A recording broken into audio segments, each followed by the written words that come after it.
ఈ ఇటీవల జరిగిన ఎన్నికల్లో కూడా ఆయన నా దగ్గరికి వచ్చినప్పుడు చెప్పాడు, నేను రాజకీయాల్లో సరిపడను, ఇవాళ ఉన్నటువంటి రాజకీయాల్లో నా దగ్గర డబ్బు లేదు, ఇవాళ ఉన్నటువంటి రాజకీయ పార్టీలన్నీ నీ దగ్గర ఎన్ని కోట్లు ఉన్నాయి, ఎంత ఖర్చు పెడతావు అంటేనే టికెట్ ఇచ్చేటటువంటి పరిస్థితి ఉంది, కాబట్టి ఆ పరిస్థితికి నేను చేయలేను, నేను రాజకీయాల్లో పోటీ చేయదలుచుకోలేదని చెప్పాను.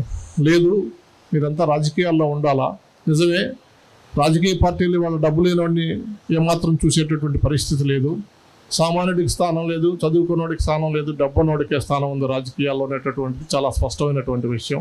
అయినప్పటికీ కూడా ప్రజా గొంతుకు వినిపించాలంటే, ప్రజా సమస్యల్ని శాసనసభలో చర్చించాలంటే మీలాంటి మనుషులు ఇవాళ అవసరమని ఎంతో ప్రోత్సాహం చేసి చాలా కష్టపడి ఆయన్ని ఒప్పించడం జరిగింది.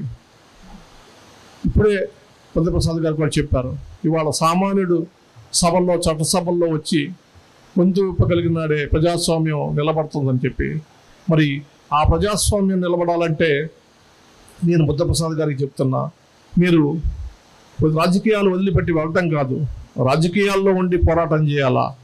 మీరు కూడా వెనుదిరిగిపోతే ఇవాళ ప్రజాస్వామ్యం మరింత చిక్కుల్లో పడేటటువంటి పరిస్థితి ఉందనేటటువంటి విషయాన్ని మీరు గుర్తుపెట్టుకోండి. ఏనాడు కూడా నేను రాజకీయాల్లో అర్హుణ్ణి కాదనేటటువంటి మాట అనొద్దు. డబ్బు ఇవాళ రాజకీయాలను శాసించవచ్చు, ప్రజాభిమానం ప్రజల బలం ఉంటే డబ్బు ఏమాత్రం ఇది లేదు. ఏ రాజకీయ పార్టీ అయినా మేము దగ్గరికి వచ్చి మిమ్మల్ని పోటీ చేయమని అడుగుతుంది.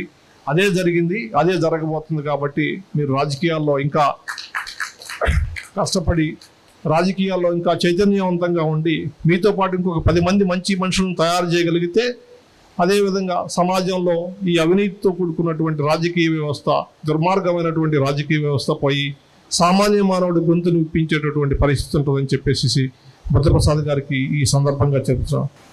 తెలుగు భాష గురించి, భాష గొప్పతనం గురించి నేను చెప్పటంలా, భాష అనేది ఒక జాతికి గుర్తింపు తెచ్చేటటువంటి విషయం. భాష లేకపోతే చరిత్ర లేదు, జాతి లేదు, జాతి మనుగడే లేదు. నువ్వు ఎవరివని అడిగితే, నేను ప్రశ్నించుకోండి మీరు, నువ్వు ఎవడివని అడిగితే ఏమని చెప్తావు?